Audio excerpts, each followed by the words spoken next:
So the next topic is devoted to the operational risk management. Therefore, if we are in time with that, so after the theoretical part, we'll have a case study and quiz for the previous lectures, which will be evaluated as an interterm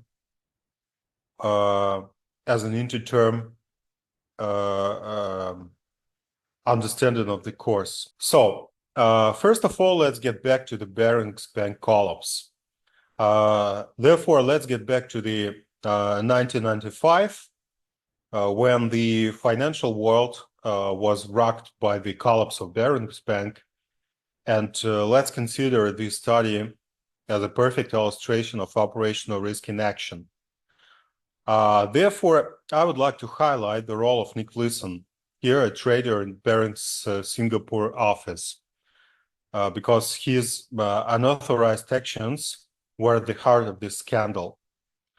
What's particularly interesting here is that Leeson held two key positions simultaneously. He, for example, was responsible for the bank's operations on the CIMEX exchange, and he was also the head of the back office. And this dual role was a critical flaw in the bank's operational structure. And therefore, Leeson's intimate knowledge of Barings documentation processes actually allowed him to conceal losses in the bank's financial records over several years. And this demonstrates how internal control failures can lead to catastrophic outcomes. And the scale of the concealment is staggering, actually. It's impressive. For example, in 2092, Leeson hit for about £2 million in losses. And in 1994, this has ballooned to 185 million British pounds in losses. And this escalation shows how undetected operational risks can compound over time. This is the main negative outcome of the risk. And the final blow came in 1995 when Leeson took massive positions in Nikkei 225 futures. And after an earthquake in Japan in January 17th, the index plummeted. And at this point, Leeson's open positions amounted to a staging of $29 billion. And the resultant loss of over $1.3 billion far exceeded Barings' capital of $615 million, which led to the bank's collapse. And overall, the case underscores the potential for operational risk to not just damage, but completely destroy an institution. So let us dive deeper into the definition of operational risk. Let's start with a clear definition of it, because it's crucial we all understand exactly what we're talking about. That is why we can define operational risk as a risk of loss resulting from inadequate or failed internal processes, people, and systems, or from external events as well. And I want to emphasize that this definition is quite broad because it covers a wide range of potential issues within an organization. And it's important to note also that this definition includes legal risk as well, because this means actually that losses from legal proceedings or failures in legal processes are considered as a part of the operational risk.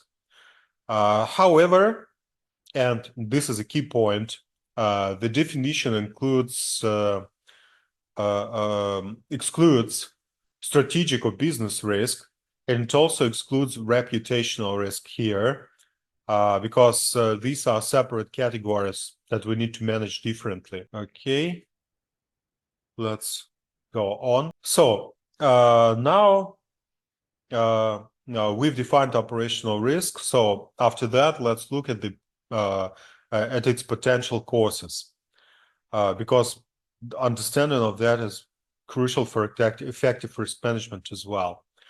Here, as we can see, operational risk can stem from a wide variety of sources. Let's break them down. First of all, we have process-related causes, and these include erroneous contracts and data input errors. And for example, in my experience, there are often the result of inadequate checks and balances in our systems. Next, we have people-related causes. These include theft, fraud, unauthorized activities, and we do not have to underestimate the human factor, because it's often the most unpredictable element in risk management. And system failures, for example, are another major source of operational risk, because in our increasingly digital world, the impact of IT breakdowns can be, I would say, severe and far-reaching. And we also need to consider external events like natural disasters, for example. And while we can't prevent that, but we can certainly plan for them. And abuse of confidential information might be a growing concern as well, especially with the increasing data privacy regulations. And these causes overall often interact, because, for example, a system failure might lead to data input errors, or a process error might create opportunities for fraud, for example.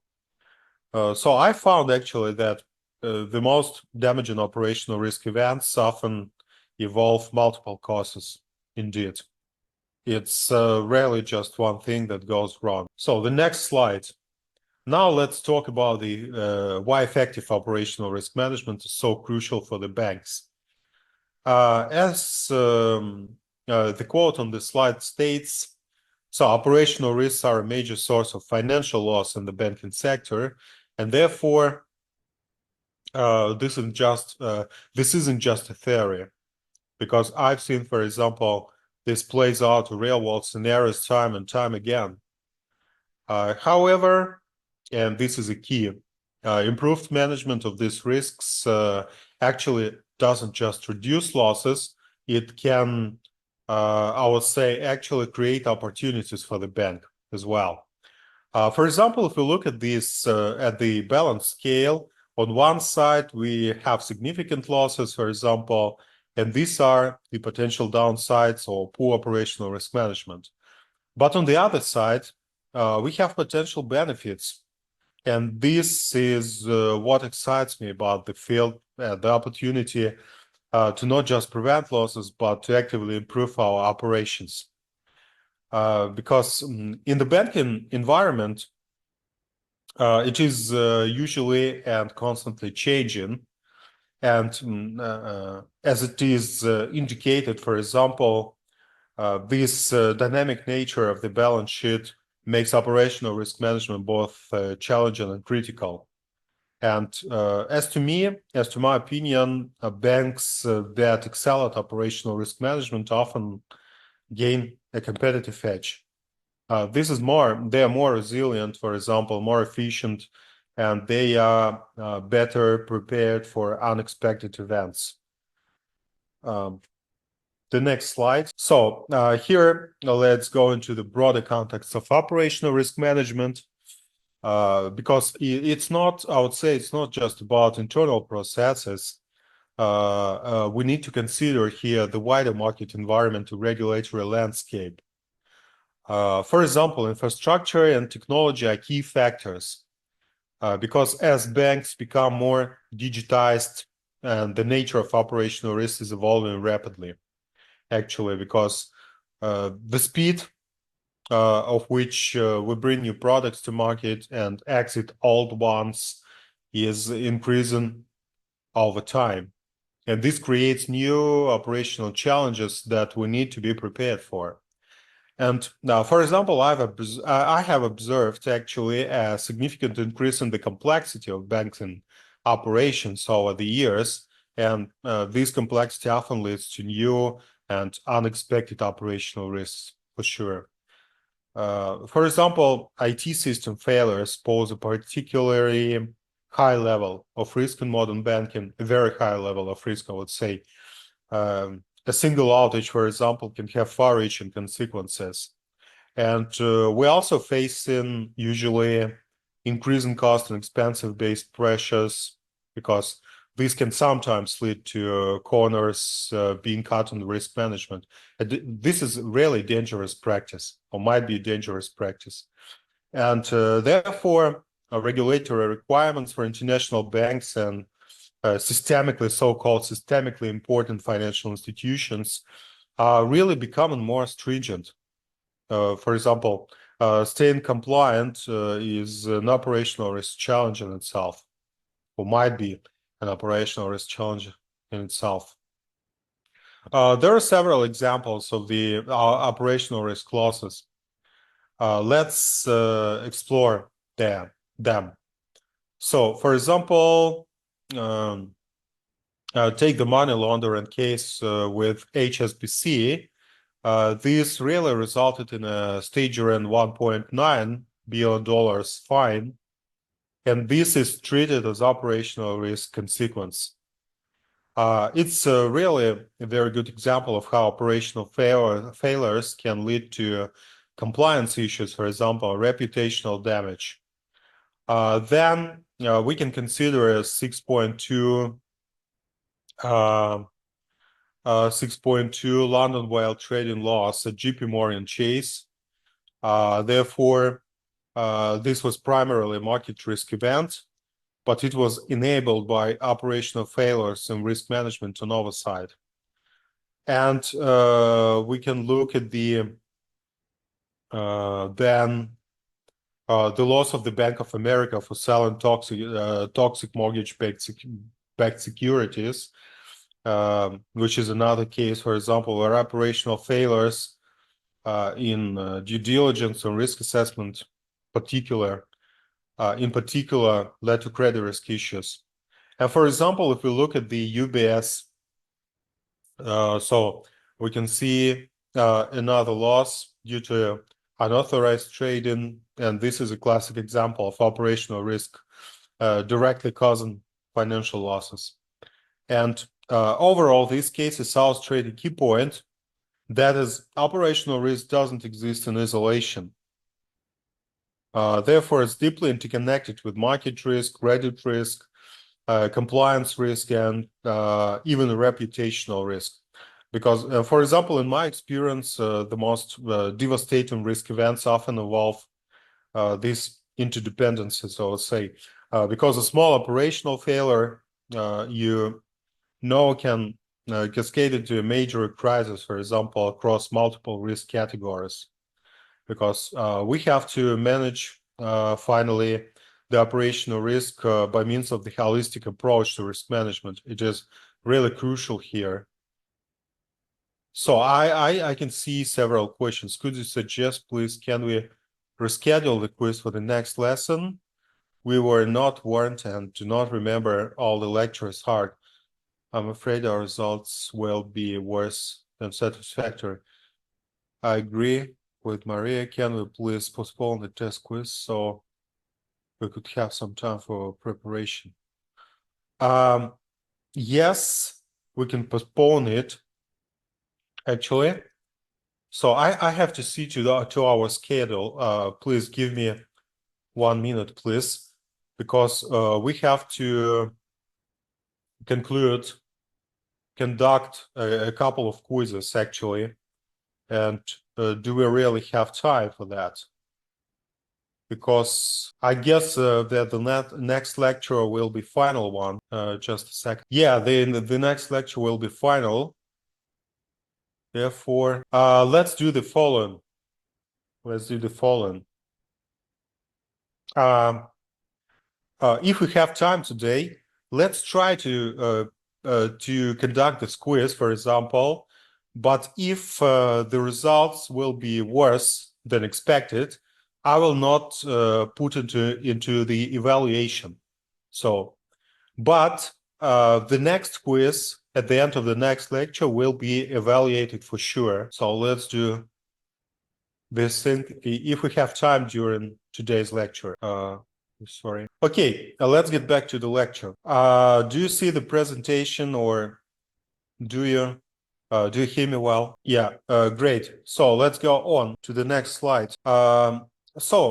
Here, while we've spent a lot of time discussing the potential downsides, for example, for operational risk, it's really crucial to recognize that effective operational risk management can also bring significant benefits to the company, as it was said before. Let's explore some of these opportunities. First and foremost, I would say that's the potential for capital relief. Because, for example, by demonstrating robust operational risk management practices, banks may be able to reduce their regulatory capital requirements, and I would say even freeing up resources for the other activities. And then improved operational risk management can also lead to a reduction in unexpected losses, and I would say not just from operational risk events, but from related risk types as well. This can usually have a direct impact on the bottom line. One of the most valuable outcomes here is increased transparency of business processes, because as we map out our operational risks, so we can often uncover inefficiencies and redundancies that can be addressed, leading to improved, for example, overall performance. And usually this is also the potential for insurance benefits, because a clear understanding of our operational risk profile can help us negotiate better on insurance policies with insurance companies. And the next one is clearer accountability, which is another key benefit, because when roles and responsibilities for risk management are well defined, for example, then it becomes easier to address issues promptly and effectively. And all of these factors contribute finally to reputational enhancement, for example, because a bank known for its strong risk management practices and is likely to inspire greater confidence among, for example, customers, investors, regulators as well. And lastly, we can add that enhanced operational risk management leads to better tracked action and more rational systems and processes, because this doesn't just reduce risk; it can make the entire organization more efficient and effective as well. So the next slide is now let's talk about the role of business managers in operational risk management. And first of all, it is crucial to understand that managing operational risk isn't just the job of the risk management department. So it's a very crucial thing, because it's an integral part usually of every manager's responsibilities. Do you see the slide business managers' duties in operational risk management now? Yeah, sure. Yeah, great. Thank you. Let's go on. For example, first and foremost, ensuring compliance here is a key thing. This means actually not just following rules, but understanding why they exist and how they protect the organization. Then participation in larger unusual transactions is crucial as well, because your experience and judgment can help as a risk manager of the bank, can help identify potential risks and might not be apparent to others. Then reviewing client communication is another important duty, because if it is clear, accurate, then it can prevent misunderstandings that could lead to operational risk events. Then monitoring for warning signals is crucial as well, because this includes usually watching for atypical actions from staff members that could indicate fraud or other issues, for example. When the errors, for example, or improper conduct are identified, then for the risk manager, it is really vital to take timely corrective actions, because here, quick response can often prevent small issues from becoming major problems. And the escalation here is a real crucial key, because if we suspect violations of policies or procedures, so it's your duty as a risk manager to report this to risk management promptly, or as a business unit manager as well. As we look at the future of operational risk management, it's really important to understand the current international trends that are usually shaping the field. And this matrix you can see on the slide, it helps us visualize these trends in terms of their urgency and the effort required to implement them. For example, if we take legal risk here, it is becoming an increasingly hot topic, actually, because we are seeing a growing focus on how legal and regulatory risks intersect with operational risk. And there's a clear trend towards expanding central operational risk units, for example, because organizations are recognizing the need for dedicated resources to manage this complex risk area. And we're also seeing efforts to recalibrate all three approaches under Pillar 1, for example, of the Basel Commitment and the Basel Framework. And this actually could have significant implications for, how banks calculate the operational risk capital requirements. And for example, if we take capital allocation methodologies, so they are being recalculated in many institutions, and that actually reflects a growing understanding of the true costs of operational risk. And therefore, for example, scenario analysis is really gaining prominence as a tool for understanding potential operational risk events. So, but here, in addition, we can see an increased focus on control and so-called RAC risk. So, which is, the kind of unauthorized activities that led to massive losses in cases like, for example, Barings Bank and Société Générale Bank. So, and even Nick Leeson was called to RAC traders, for that, due to that reason. Let's go to the next slide. So let us consider some of the key trends we've seen in operational risk management globally. So these trends are really shaping how banks and regulators approach operational risk on the one hand, and on the other hand, they are likely to have significant impacts on the coming years.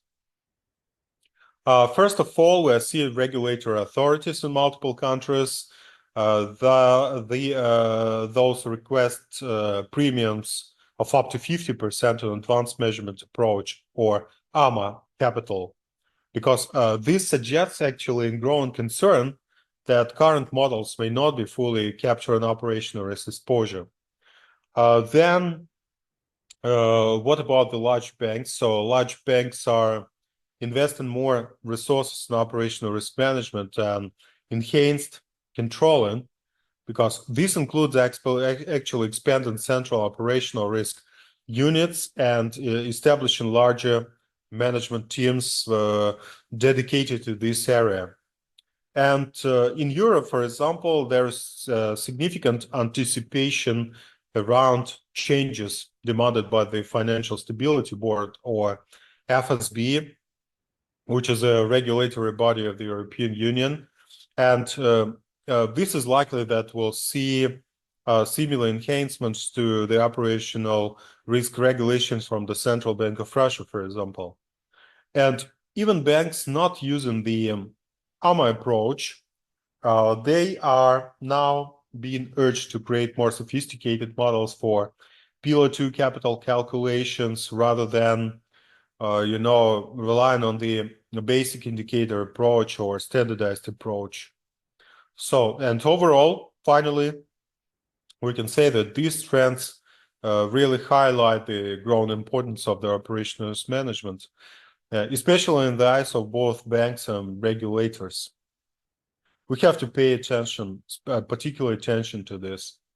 So continuing on the discussion on current trends in operational risk management, we are seeing some interesting developments. So saying how banks approach risk assessment and modeling. Therefore, for example, many banks are initiating projects to merge operational risk assessment with the other types of assessments, because this includes actually areas like compliance, like business continuity management, and even IT security.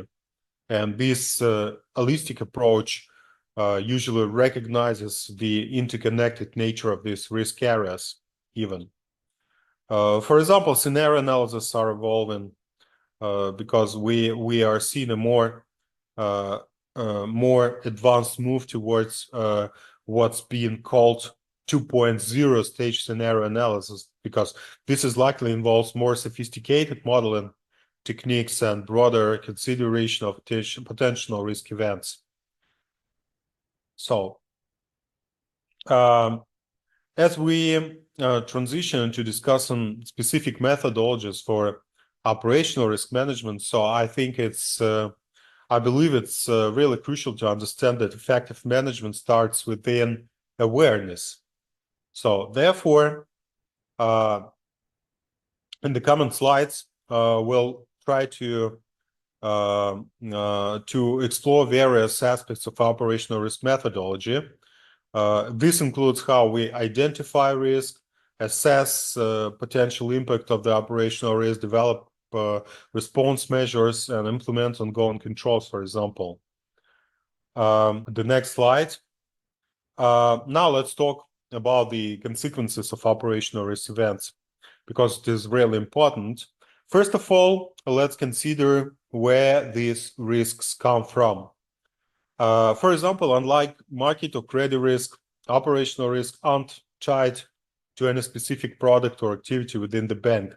So that is why they can arise from any part of our operations.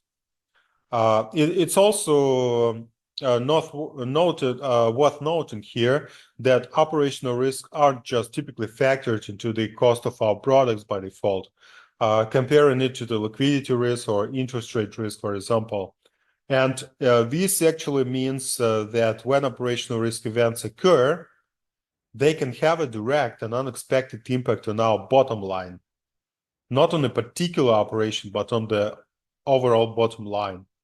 Another key point here is that operational risk isn't directly related to income in the same way, for example, that the other risk might be. And then operational risks exist both within the bank and in our external environment. This is one of the main features of the operational risk management. And so let us move to the next slide. Let's dive deeper here into the specific consequences that can result, for example, from operational risk events. First and foremost, operational risk events here can lead to direct financial losses. And this can actually range from minor discrepancies to catastrophic losses that may threaten the very existence of the institution even. And it is really interestingly that operational risk events can sometimes result in accidental profits. What does it mean actually? It is really funny, but while this might seem positive, for example, it is actually a red flag indicating lack of control that could just as easily result in losses next time, for example. And beyond immediate financial impacts, operational risk events can lead to decreased future revenues or additional costs. For example, a major IT failure might require significant investment in system upgrades. And here, customer complaints are another common consequence. For example, this not only require resources to address, but can also damage relationships and lead to lost business. And here, negative media coverage is a significant risk, for example, especially in today's 24/7 news cycle, I'll say, because let us imagine that the single operational failure can quickly become headlines news. It can lead to immediate reputational damage. So let's talk about the cycle of operational risk management here. The cycle begins with identification. And this is where we actively seek our potential operational risks across all areas of our business. And it's not just about looking at what's gone wrong, for example, in the past, but it's about anticipating what could go wrong in the future. Once we have identified our risk, we can move to evaluation of the risks. Here, we have to assess the potential impact and likelihood of each risk. This really can help us prioritize our efforts and resources as well. Next comes the development of response measures. And this is where we can decide how we are going to address each risk. Do we accept it, for example, or will we try to mitigate it, for example, or perhaps avoid it altogether? I don't know. So, and the final step in the cycle is control, and this involves actually implementing our chosen response measures and monitoring their effectiveness. So, let us consider sources of operational risk once again in the different dimension. So let's start with the internal causes. These are the risks that originate within our organization, for example, and importantly, they are the ones we have the most control over. And they typically fall into three categories. For example, flaws in our organizational processes in technologies, because this could be anything from inefficient workflows to, I would say, outdated IT systems. Then errors or malicious actions by staff, which actually covers a wide range from simple mistakes to deliberate fraud. And then failures in our IT systems may be the key as well, because in the increasingly digital world, system downtime or data breach can have severe consequences. And here the good news is that because these are internal, we can directly influence and mitigate these risk sources. And on the other hand, we have external forces for sure, and this might be the risks that originate, for example, outside our organization. Because while we can prevent this from occurring, we can influence how they impact us. This might include, for example, the following things like natural disasters, changes in the regulatory environment, or actions, for example, by external parties. When we consider the impact of operational risk sources, it's really important to distinguish between two key concepts, like realized risk and potential risk. In that terms, realized risk refers to events that have actually occurred.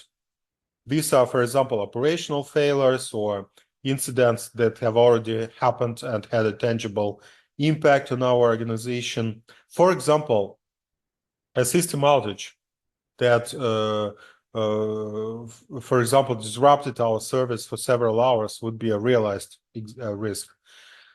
On the other hand, sorry, on the other hand, potential risk refers to events that could happen but haven't yet.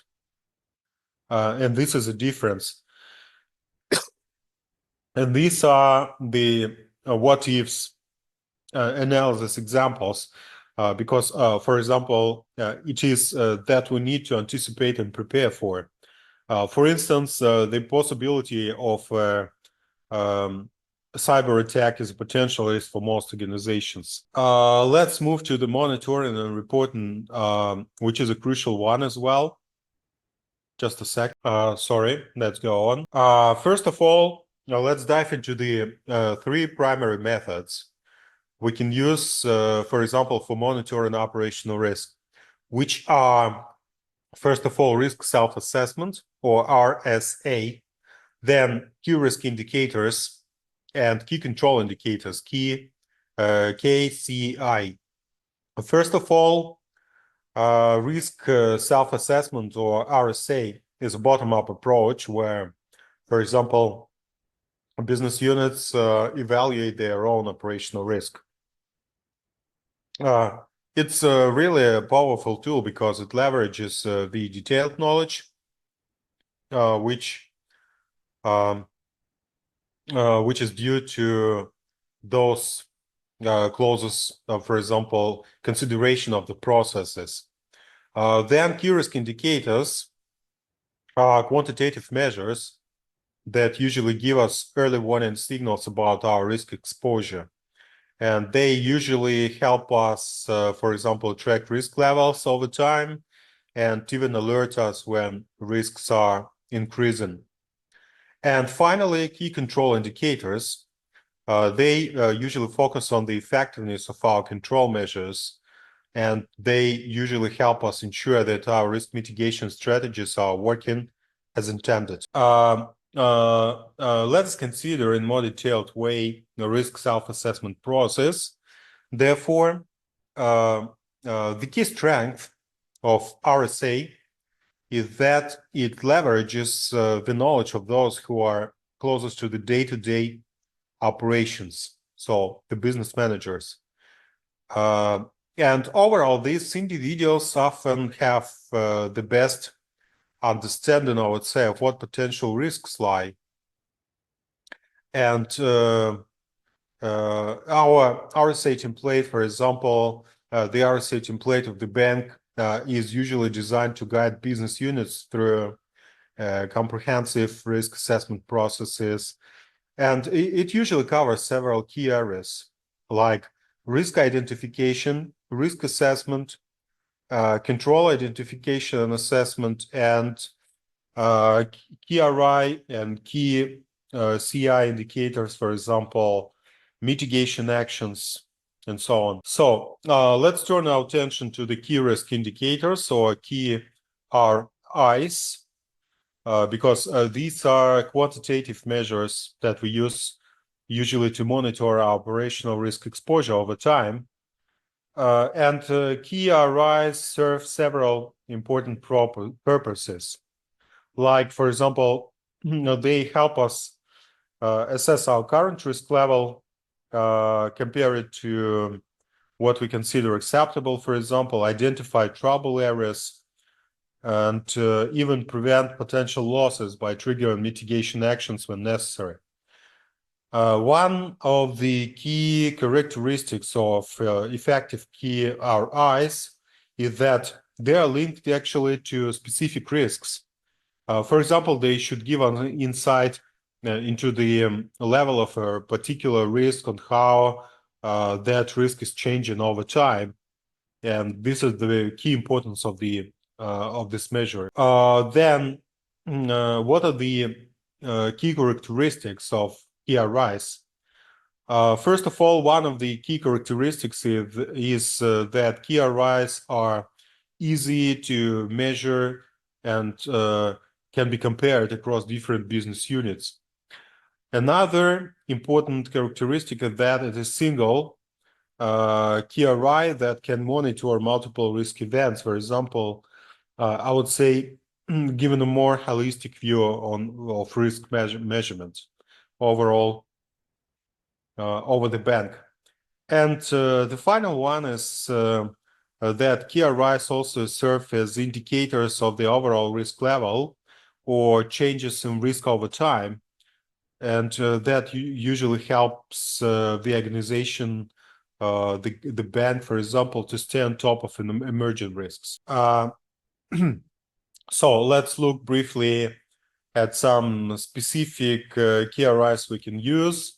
For example, first, we track the volume of transactions as a percentage of overall capacity, and this might give us insight into workload and potential strain on our staff. The next KRI, possible KRI, may be staff turnover, for example, which is a level meaning that how turnover can lead to unexperienced staff handling transactions, increasing error risk. And we can also monitor the percentage of transactions, for example, requiring manual processing, because the higher this percentage, then the greater the risk of a human error might be. The next thing is key control indicators. Because they are specifically designed to evaluate how well our risk mitigation actions are working.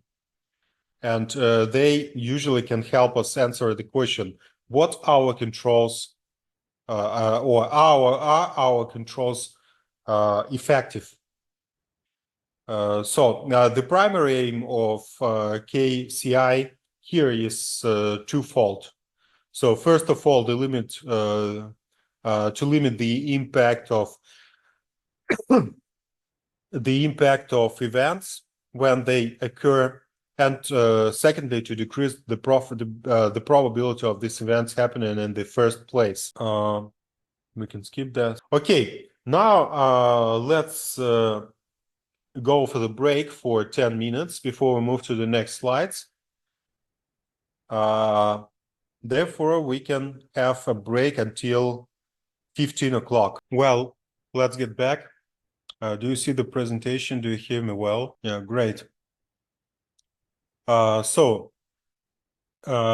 we are developing KCIs, key control indicators, there are usually several key considerations we need to keep in mind to, for example, ensure their effectiveness, I would say. First of all, KCIs should provide a distinct vision of whether a particular control is properly implemented. That is why they need to be clear and ambiguous, I would say. Secondly, KCIs should be easily measured and compared across different business units, because this allows for consistency and benchmarking across the organization. And another important point is that one KRI, for example, can often be used to monitor several controls, and this usually can help streamline, for example, monitoring processes.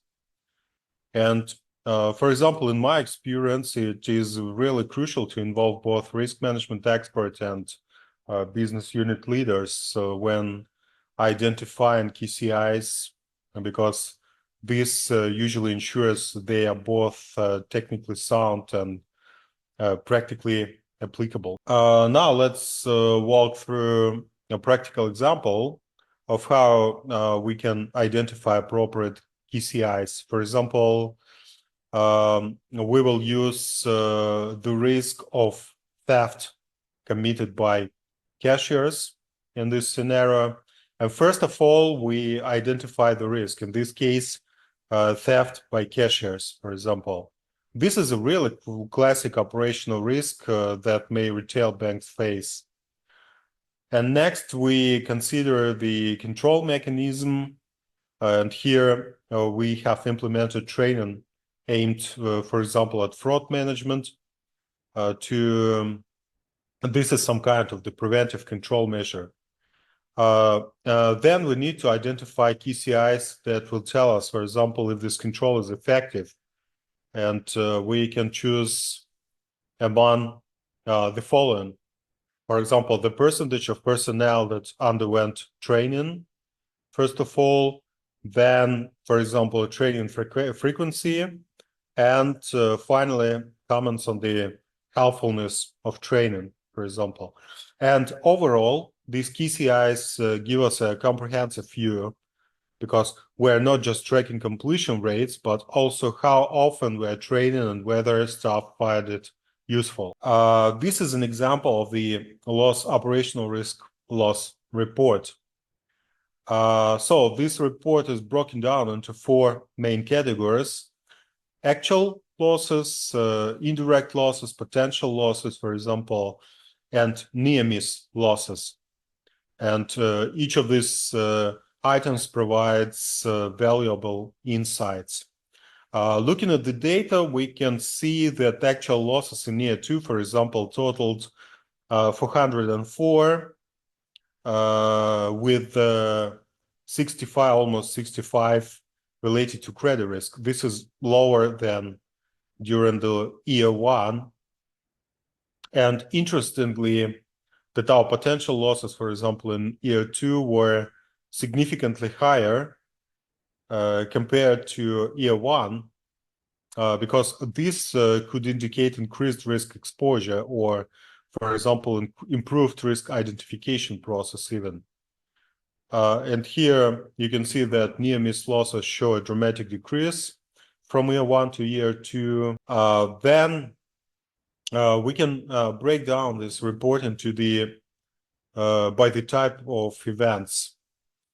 Looking here at the year 2, we can see that violation of obligations by the bank accounts for the largest sum of losses, and this is a significant increase. Then external fraud remains a consistent issue, and it is interestingly actually that improper organization and implementation of activities saw a significant decrease from year 1 to year 2, because this could, for example, indicate successful implementation of new processes or controls. And now we have come up to the first question. So please answer the question to the chat, give your answers into the chat, and let's take a couple of minutes for that. So the question is, which of the following is not considered a primary method for monitoring operational risk according to the lecture? Please select just one of the answers. Yes, it's the right answer is 4. You are quite right. So let's go on. Now, let's turn our attention to the crucial processes of operational risk identification and assessment. And these are really foundational elements, I would say, in any effective risk management strategy. Because, for example, risk identification is about recognizing potential risks before they materialize. It's usually a proactive approach that allows us to prepare and implement controls, for example. And assessment, on the other hand, it involves evaluating the potential impact, likelihood of identified risk. And usually it helps us prioritize our risk management efforts. And for example, in my experience, successful risk identification and assessment really required a combination of quantitative data analysis and qualitative expert judgment as well. And it is also important to remember that this is an ongoing process, because new risks can emerge and the impact of existing risks can charge the capital, for example, over time. And here, effective risk identification and assessment lay, I would say, the groundwork for all other risk management activities. Because without them, for example, we are essentially flying blind. Now let's explore the specific procedures we can use for identifying operational risks. For example, we employ three main methods, like first of all, incident data collection, then self-assessment procedures, and finally, scenario analysis. First, incident data collection. So it involves usually systematically recording and analyzing operational risk events that have also occurred. This gives us usually a concrete example of risks that have materialized. Then goes self-assessment procedures, often called risk and control self-assessment, or RCSA. And it involves business units evaluating their own risks and controls. And finally, this leverages the expertise of those closest to the business persons.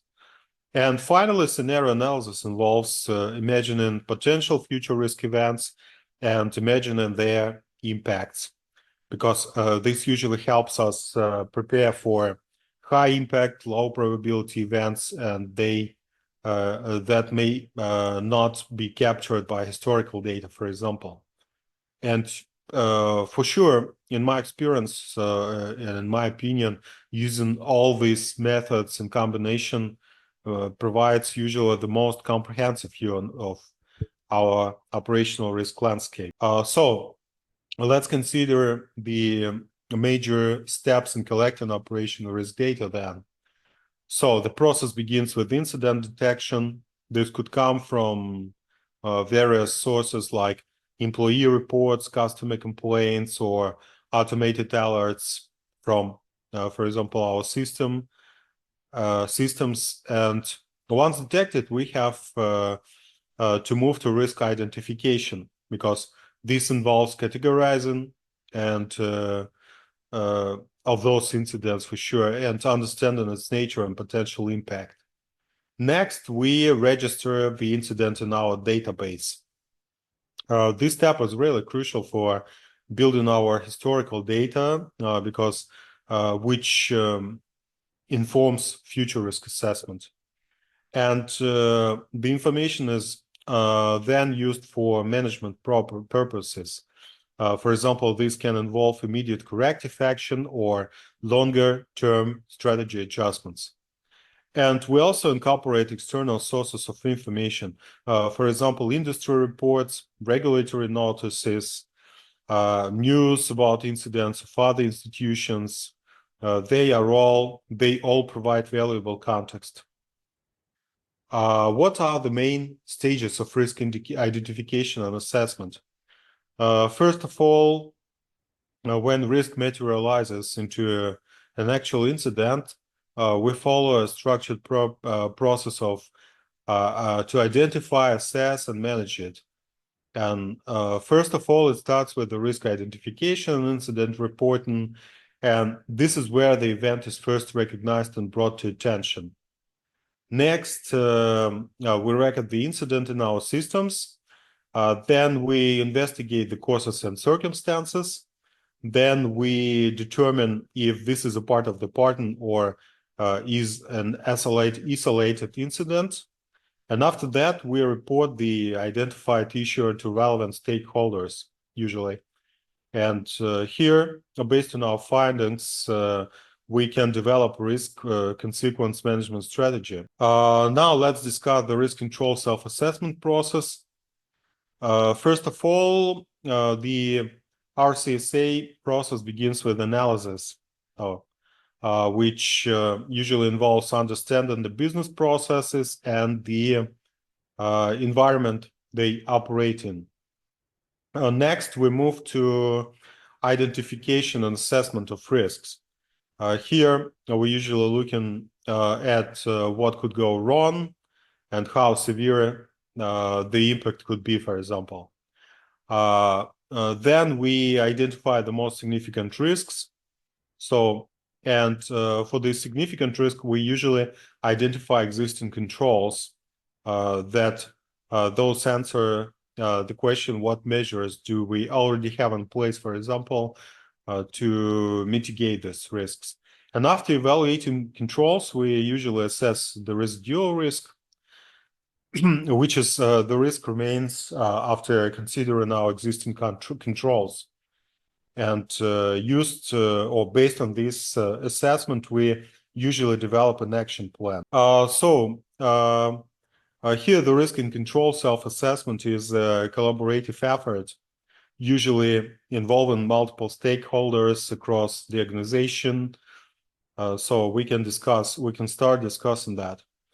First of all, we have to identify business process owners, and they are typically the business units. They have usually the deepest understanding of their processes and the risks they face daily. Then the risk management team plays a crucial role usually. Then specialized units such as IT and security are usually also vital participants, because usually they bring specific technical knowledge that's essential for assessing certain types of risks. And in my opinion, the most effective RCSAs involve, for example, active participation from all of these groups, because once again, the business units provide the context and the risk management provides the structure usually, and specialized units provide technical insights. When it comes to responding to identified risks, we essentially have four main strategies at our disposal. Let's discuss them also. The first option is to take the risk, and this means accepting it as is without any additional controls or mitigation efforts. And here we might choose this for low impact risk where the cost of mitigation outweighs the potential loss, for example. The second strategy here is to avoid the risk, because this could mean discontinuing risky activity or process altogether. And it's often used actually for high impact risk that we can adequately mitigate. The third option is to accept the risk, but with the additional controls or mitigation measures in place, because this is commonly used actually when we can reduce the risk to an acceptable level. And the fourth strategy is to transfer the risk usually, because this often involves insurance or outsourcing, where another party takes on some or all of the risk, for example. Then we come up to types of control of the risk. Let's delve deeper into the types of controls. So first of all, we have preventive controls. And these are proactive measures designed to stop risk events from, for example, occurring in the first place. Then we have to think here of security protocols on unauthorized requirements. And next are detective controls. They are usually designed to identify risk events when they occur. And examples here may include reconciliations or audit logs. And we also have compensatory controls. These are backup measures that kick in when, for example, primary controls fail. They are some kind of the safety net, in other words. And we have to note, I should focus your attention that controls can target different aspects of the risk. For example, some target the causes of risk events. Other, for example, focus on the event itself, and some deal with the consequences of risk events. Now let's look at some practical examples of key risk indicators and key control indicators as well, because these metrics help us monitor both our risk exposure and the effectiveness of our controls. For example, for effectiveness, we might track the percentage of transactions completed during the day, and this kind of KRI gives us insight into our operational efficiency and capacity. A risk indicator here could be the percentage of transactions where errors were made, for example, because this KRI directly measures the frequency of a key operational risk. And control indicator might be the percentage of transactions where errors were detected and avoided. And it tells us how well our error detection controls are working. And finally, it is really crucial to have a balanced set of indicators because we want to track not just negative events like errors, but also positive outcomes like errors avoided, for example. Now, on this slide, let us discuss the approaches to calculating capital adequacy for operational risk, because these methods are usually defined by the Basel Committee on Banking Supervision, as you can remember. And the first approach here is Basic Indicator Approach, or BIA. It's actually the simplest method, calculated as 15% of the bank's average gross income over the last 3 years. And for example, if a bank's average gross income was 100 million, then the operational risk capital requirement would be 15 million under BIA. Then goes the standardized measurement approach, or SMA, which is more sophisticated, and it really differentiates the bank's revenues by business lines, applying different coefficients like from 12 to 18 up to 18 to each. And for instance, here retail banking might have a 12% coefficient, while, for example, trading and sales could have 18%, reflecting here the high operational risk in these activities. So moving on the more advanced approaches, we have the so-called advanced measurement approach, or AMA. Which is really the sophisticated method that allows banks to use their internal models for the operational risk assessment. And overall, on the AMA or AMA, banks simulate the amount of capital adequacy based on their own loss data. Because this provides a highly tailored approach to operational risk capital, for sure. And the newest approach is the new standardized measurement approach. And it combines elements of the SMA with the new business indicator reflecting the bank's potential operational risk losses. And for example, in my experience, while advanced approaches like AMA can provide more accurate risk assessment, they also require significant investment in data collection and in modeling capabilities. And finally, I would like to focus your attention, or to know that regardless of the approach used, the overall goals here is the same: to ensure the bank has sufficient capital to absorb potential operational loss. So now let's dive into the world of operational risk modeling, because this is where we usually use quantitative techniques to estimate potential operational losses. First of all, let us say that operational risk modeling is really crucial for several reasons. First of all, it helps us quantify our risk exposure, then allocate capital efficiently, and, for example, make informed risk management decisions as well. Then the models we use can range from single statistical analysis to even complex Monte Carlo simulations. And the choice here may depend on our data availability and modeling expertise, and on regulatory requirements. And one of the biggest challenges in operational risk modeling usually is dealing with the scarcity of loss data, especially for high impact, low frequency events, so-called. Just a second. Okay, let's go on. Here, so overall, Basel II provides three main approaches for calculating risk weighted assets for to cover operational risk.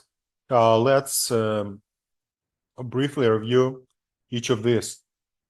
First of all, we have the basic indicator approach because this is really the simplest method, and it is often used by smaller banks or those just starting to formalize their operational risk management.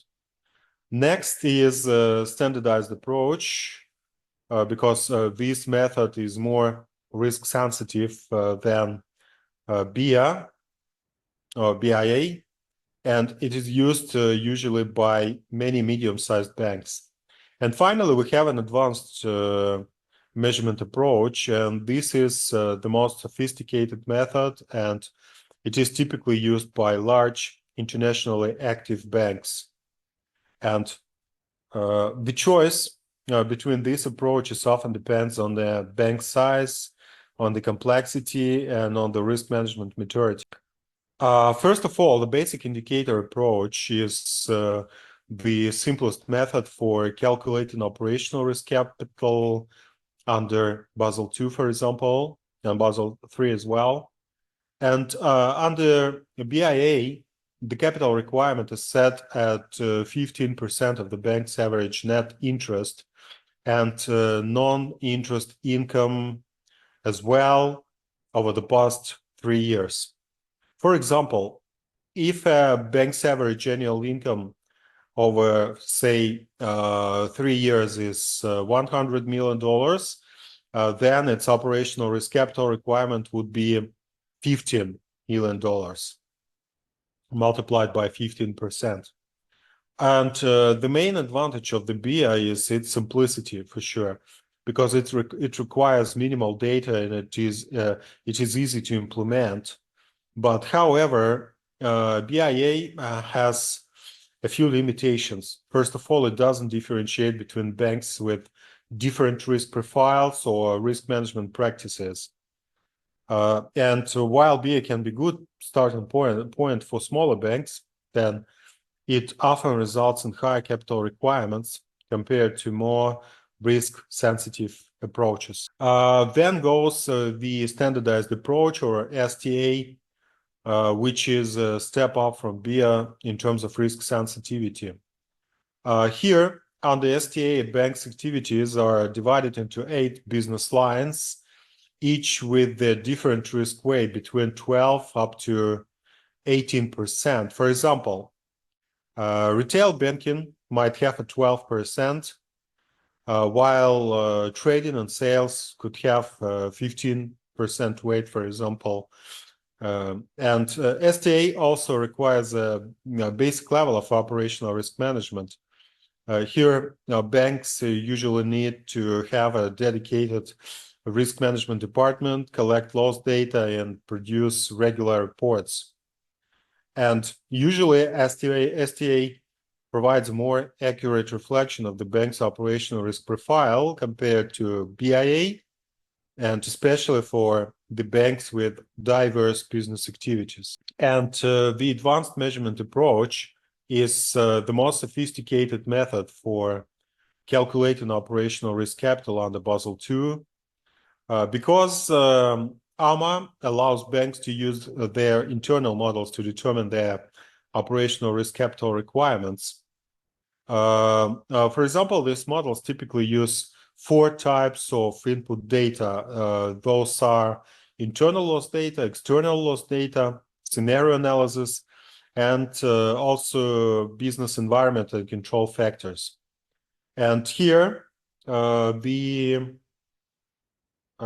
result here is an individual operational risk loss distribution for the bank, which is usually used to calculate the capital requirements. And also, AMA requires a wide range of operational risk management practices, which may include, for example, setting target indicators, model validation, thorough documentation, and also active involvement of top management. And usually AMA can provide the most accurate assessment of the bank's operational risk, and it also requires significant investment in data systems and in expertise. So this slide illustrates the key components of AMA approach. So let's break it down. First of all, we start here with the two key distributions. The frequency distribution and the severity distribution of operational risk events. Here, the frequency distribution shows how often we expect operational risk events to occur, and it usually answers the question, how many events are likely to happen in a year? And the severity distribution here shows the potential loss amounts from these events. Because it usually answers the question, if an event occur, how much would we lose? And overall, these distributions are then combined through the process called convolution in order to create an aggregate loss distribution.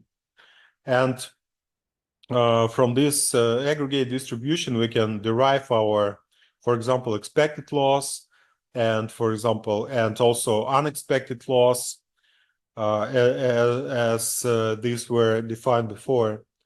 And this usually forms the basis for our capital requirement. But one of the challenges of AMA is accurately modeling the tail of the distribution, because those rare but potentially catastrophic events are very difficult to model indeed. So now let's turn our attention to scenario analysis and also stress testing. Let's start from that. Scenario analysis usually involves developing plausible future scenarios of operational risk events and estimating their potential impact. For example, these scenarios are particularly useful for assessing risks that have not occurred in the bank's own history, but could potentially happen. And stress testing, on the other hand, involves assessing the risk resilience to severe but plausible scenarios. And effective scenario analysis actually requires a combination of quantitative analysis and expert judgment, because it's not just about the numbers, but it's about telling a plausible story. And also, it's important to involve a diverse group of stakeholders in scenario development in order to capture a wide range of perspective and potential risks. So, once again, scenario analysis is a really powerful tool in our operational risk management toolkit. So let us explore its key features. First of all, in scenario analysis, we develop specific scenarios of potential operational risk events and assess their impact. And these scenarios are usually particularly useful for modeling the tail of our loss distribution, and which are usually rare but potentially catastrophic events. Then the parameters of our operational loss distribution are often the result of expert evaluation, in particular in scenario analysis. And as for the results, then the results of scenario analysis are usually used as input data for our capital calculation model, and usually influence the shape of our loss distribution tail.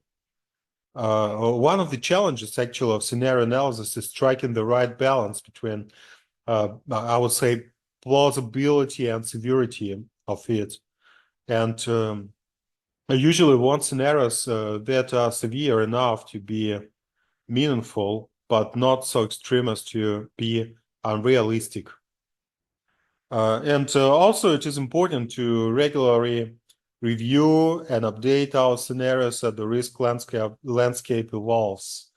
because a scenario that seemed extreme a few years ago might be more plausible today, for example. So now let's look at some common types of scenarios that those might be considered in our operational risk analysis.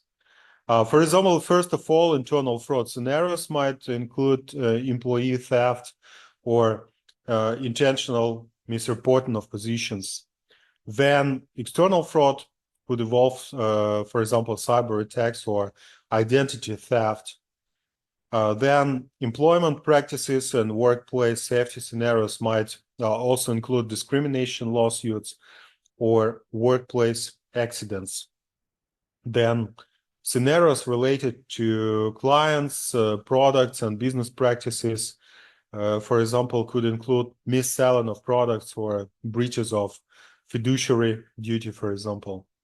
Then, for example, damage to physical assets might involve scenarios like natural disasters or even terrorist attacks. Then business disruption and system failures could include also major IT outages or telecom failures, for example. And finally, execution and delivery and process management scenarios might also involve data entry errors or failed mandatory report. This next slide illustrates how we build our loss scenarios based on the probability of different outcomes. First of all, we typically start with a base scenario that we expect to happen under normal circumstances. From there, we develop multiple scenarios of varying severity, including a worst case scenario as well. And here, each scenario is designed the way when it has some appropriate probability, which helps us, for example, understand how likely it is to occur. One of the challenges actually here is to accurately estimating these probabilities, especially for rare events. And it's usually important to remember that these scenarios and probabilities should be based on a combination of historical data, expert judgment, and forward-looking analysis. But the final goal is not to predict exactly what will happen, but to be prepared for a range of possible outcomes.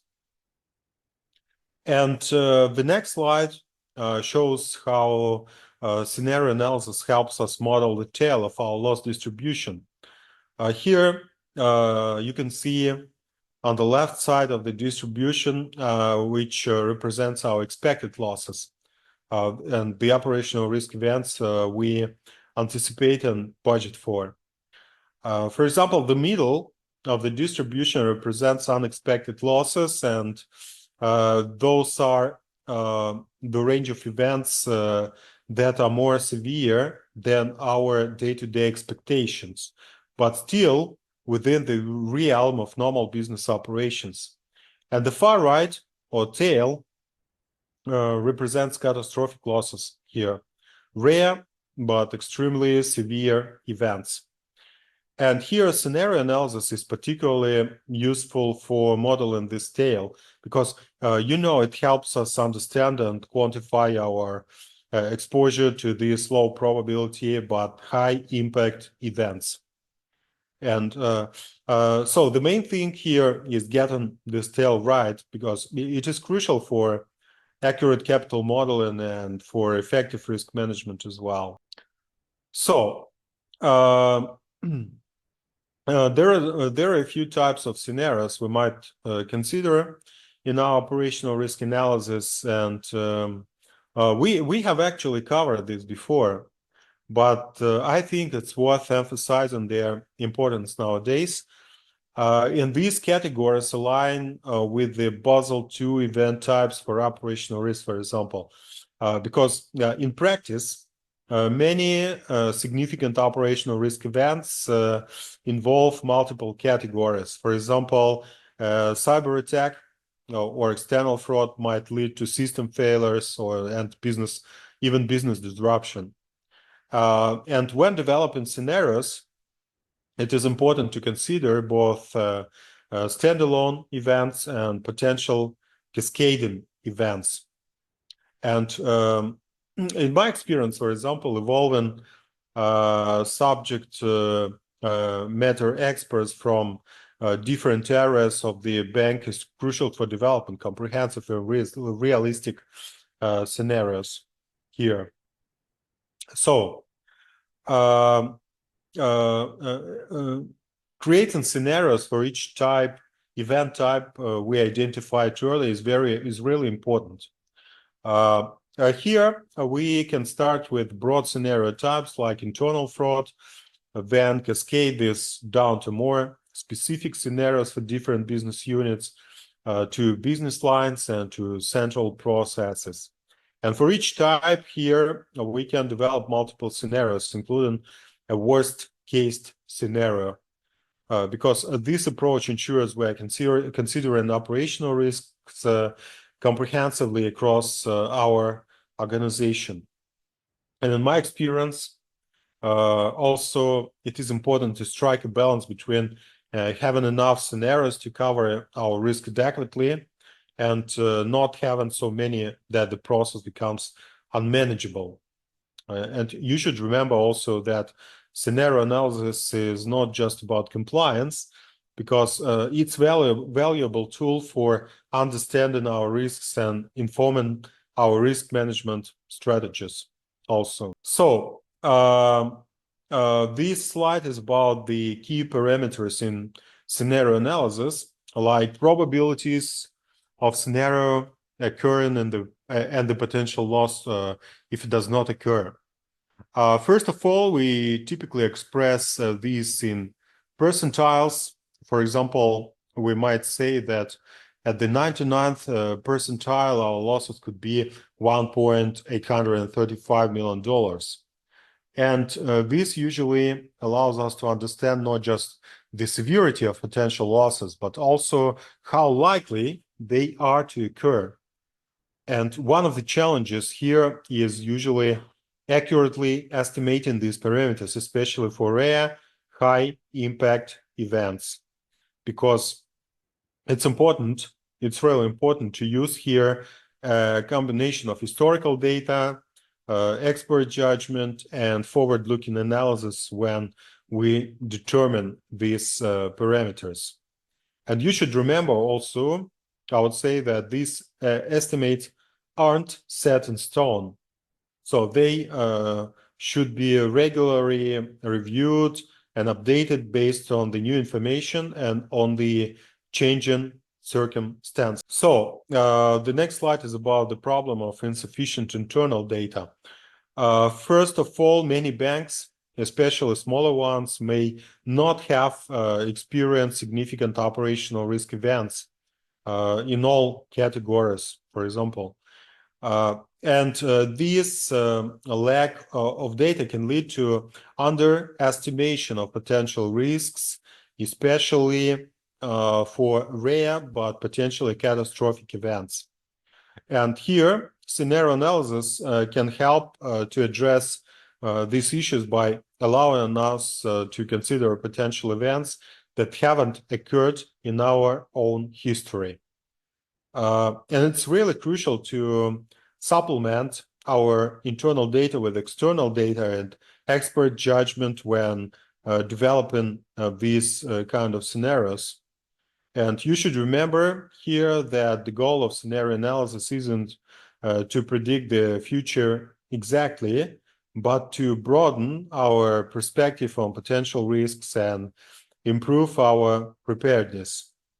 And this approach also helps us move more from a purely historical view of risk to a more forward-looking perspective.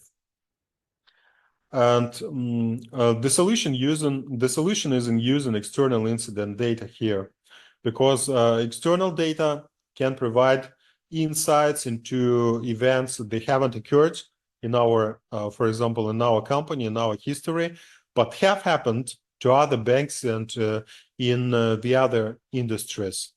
And by incorporating external data, we can create a more comprehensive and more realistic loss distribution as well. But however, it's important to use external data carefully, because we need to consider how relevant each external event is to our own operations and to our risk profile.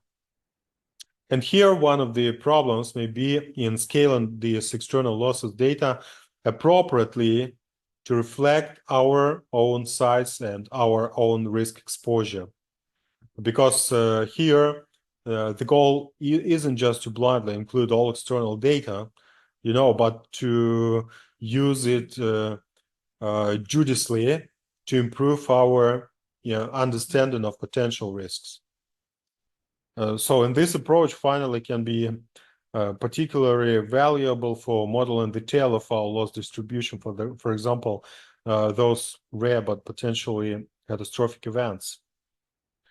And this final slide of the presentation discusses the various sources we can use for external incident data. For example, they can be subscription sources for the commercial databases that may provide detailed information on operational risk events across the industry. Then information sharing consortia. Those are groups of banks that agree to share anonymized loss data with each other. And these can be, in turn, valuable sources of relevant industry-specific data. And we can also use our own sources, such as news reports, such as regulatory announcements and industry studies as well, because it's really maybe beneficial to use a combination of the sources to get a comprehensive view of potential risk. Therefore, and its importance is really critical in terms of evaluation of the quality and relevance of external data. So now we have come up to the final question of the lecture. So please give your answers into the chat, and I will give you a couple of minutes. So the question is, which of the following is not a primary approach for calculating operational risk capital requirements under Basel II? Yeah, this is not the difficult one, I guess. Yes, you're quite right. The correct answer is 4, capital asset pricing model.